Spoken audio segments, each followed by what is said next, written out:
Hi everyone, it's Taylor with the Daily Geddon, and today we are going to talk about something that's a little bit different than what I normally talk about. I know normally I go through a huge piece of legislation, but today we're going to talk about the presidential debate, mostly because I just couldn't help myself. I watched the whole thing in its entirety, and I think I have a fresh perspective because I approached it with two rules that most mainstream media, or frankly quite a lot of people, don't approach it with. And number one, always be objective as possible. That's always the goal of this channel. Always be as objective as possible.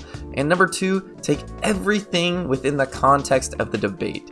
Anything that was said in the debate has to be taken within the debate itself. Not bringing in a bunch of articles. I'm not going to cite a bunch of sources. I'm not going to do a huge amount of fact checking, all of that stuff. I'm going to leave all of that out of it, and we're going to focus on mostly mannerisms and what the presidential candidates actually said and what that means within the context of the debate. So hopefully that provides a little bit of a fresh perspective for a lot of people that did watch the debate and have seen a lot of the fallout and a lot of the news stories about the debate. Once again, thank you for watching, and with that, we will roll the intro. The first part of this video is going to be about the policies that the candidates proposed during the debate. Now understand, this has nothing to do with the actual plans that they have or, some written documents that are out there on the internet. This is what they talked about in the debate itself.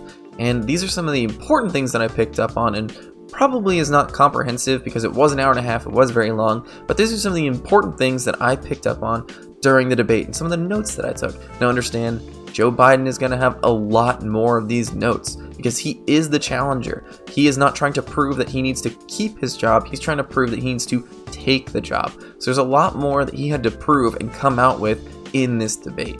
Speaking of Joe Biden, we'll start with him, and when he was addressed and asked about COVID-19 and how he would handle the crisis, his response was that he understands that money is going to solve this issue. The government needs to step in and fund some key programs as well as some institutions like hospitals, local businesses, things like that, in order to help America survive and thrive through this COVID-19 crisis. Masks need to be made, PPE needs to be made, things like that need to happen. When addressing the racial inequality that faces America, Joe Biden talked about defunding the police, and specifically how he is against defunding the police. Instead, he would like to give them the resources that they need to deal with such situations where they normally would use violence, things like psychological situations. They're dealing with someone who's maybe not all there, where they can give them the psychological training, give the police psychological training to de-escalate that situation so they no longer have to use violence. And that is a really great thing, and it is super in line with his party and also aligned with the Justice and Policing Act. And if you haven't seen my video on that, I recommend you go watch that because there's a lot of good content there and it's something that we need to probably push through, in my opinion. So go watch that. Little plug for myself. Chris Wallace also asked about healthcare and what each of their specific plans were, and Joe Biden came out with a public option, not necessarily free healthcare or the healthcare for all that you might have heard me talk about in an earlier video,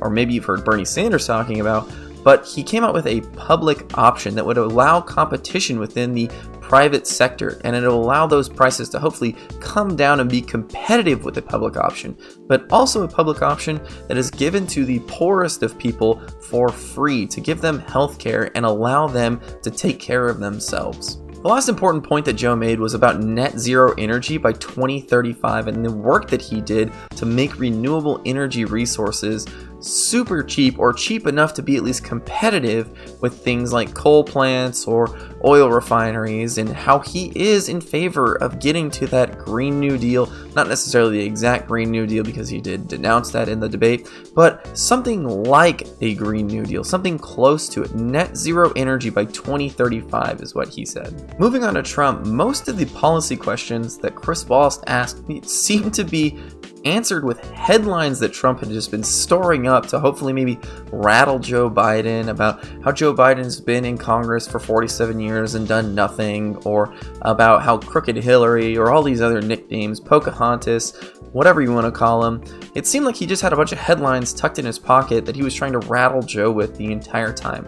He did come out with a couple different policy things, and one of them was about forest management, and about that's part of the reason that California burns every year. He thinks that forest management has a big deal to do with that, and that someone needs to step up and actually manage those forests. Now, he didn't provide any solutions to that, but he said that that is probably the key problem for all the forest fires and some of the environmental problems that California is seeing. He also talked about the things that he's doing to make prescription drugs a lot cheaper for Americans, which I know is something that a lot of people struggle with, and drugs are honestly super expensive, and there's not a whole lot of things that Americans can do about it because there's not a lot of places that we can go. Drug prices are negotiated way behind closed doors that we have no visibility into, and it's really a problem. So if he's actually going to do that, then that is amazing. Like I said, there's going to be a lot more notes for Joe than there is for Trump because Trump thinks he's doing a great job, and why wouldn't you get up into the debate and say, hey, I'm doing a great job, I'm going to stay the course? What kind of policy changes do you need to come up with that you're going to come out and say, we're going to do this radical change? If you think you're doing a great job, then you're going to stay the course. And that's pretty much what he did throughout the debate. Besides the headlines and things like that, he basically said, we're doing such a great job, we need to keep moving forward, and I'm going to keep doing what I'm doing in order to get us out of this crisis. Moving away from all the boring stuff that nobody really cares about, but definitely should, and moving on to the juicy stuff that everybody latches onto, and there was quite a bit of it in this debate. And the first of which is the biggest one, is the white supremacy comments. Chris Wallace straight up asked Donald Trump, do you denounce white supremacy? Do you denounce white supremacists? And Donald Trump responded with a stutter and a fumble. He didn't immediately say, yes, I denounce them. It's a bad thing. That is what you should say every single time. That is both the Republican and Democrat platform. Both of them denounce white supremacists. That is the one thing that they wholeheartedly agree on. No questions asked whatsoever. But he stuttered, and there was an interruption, and there was all kinds of bickering. And then finally, Trump said, who do you want me to denounce? And Chris Wallace responded, white supremacists. Donald Trump immediately thought, Proud Boys, stand by and stand down. Not white supremacists stand by and stand down, but Proud Boys stand by and stand down. Whether you think the Proud Boys are a white supremacist group or not, he went to them immediately. And what that says to me is that Donald Trump has a group of people in his back pocket that he has to call off, not just tell them that he doesn't like them, but he has to call them off from doing actions and doing whatever they're gonna do, almost like a militia, his own militia, that he has to say stand by and stand down. It was absolutely a terrifying moment of the debate, and if you psychoanalyze it down to the basis of what it is a man telling a group of people, a civilian group of people that have really no rules, regulation whatsoever, except for the laws that other civilians abide by, and let's be honest, they probably don't, but he was telling them to stand by and stand down, not necessarily don't do anything at all, but wait for me. Horrifying. The other big moment was when Joe Biden was talking about healthcare and his plan, and he denounced healthcare for all and said, no, I want the Joe Biden plan. And Trump screams, you lost the left, you lost the left. And Joe Biden shook his head, looked down, and said, just shut up, man. It was a very real moment because at this point, Joe Biden had enough of Donald Trump interrupting him. He was acting honestly immature, and Donald Trump was not letting anybody get a word in otherwise, Chris Wallace or Joe Biden, and Joe Biden just had enough, and he showed us a very real side of him, and a lot of people connect to that. A lot of people latch on to people talking like people. They don't want 100% prepared statements all the time, and it was honestly probably a big boost for Joe Biden for people to see into that humanity of him and see that he's frustrated just like a lot of us are, not only with Donald Trump, but also the way Donald Trump was acting in the debate.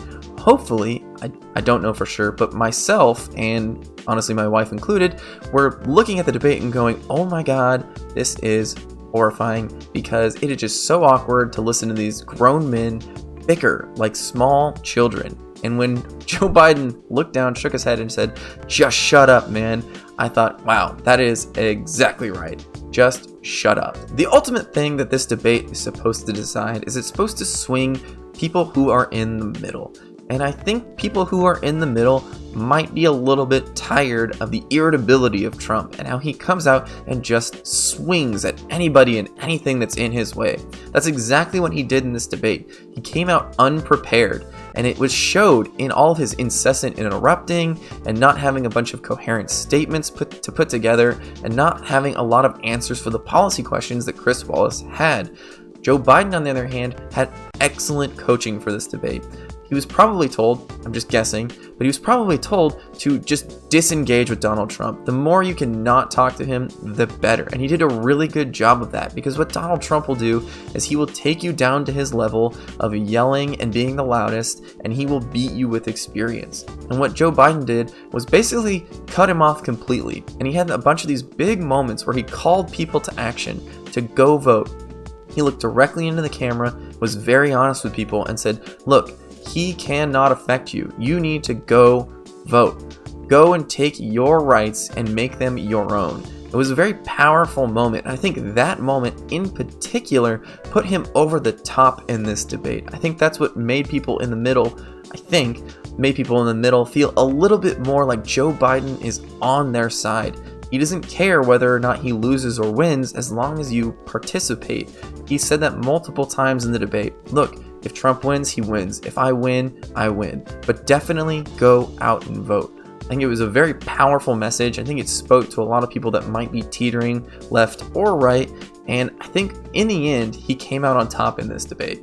That's all I got for you today. Thank you for listening to my opinions and my thoughts about the debate. If you have any differing opinions at all, feel free, comment, send me something on Twitter, anything. I would love to hear what you guys think. Also, don't forget to subscribe, like the video, share with as many people as you can if you thought that I had some kind of unique perspective on this debate that maybe somebody needs to see.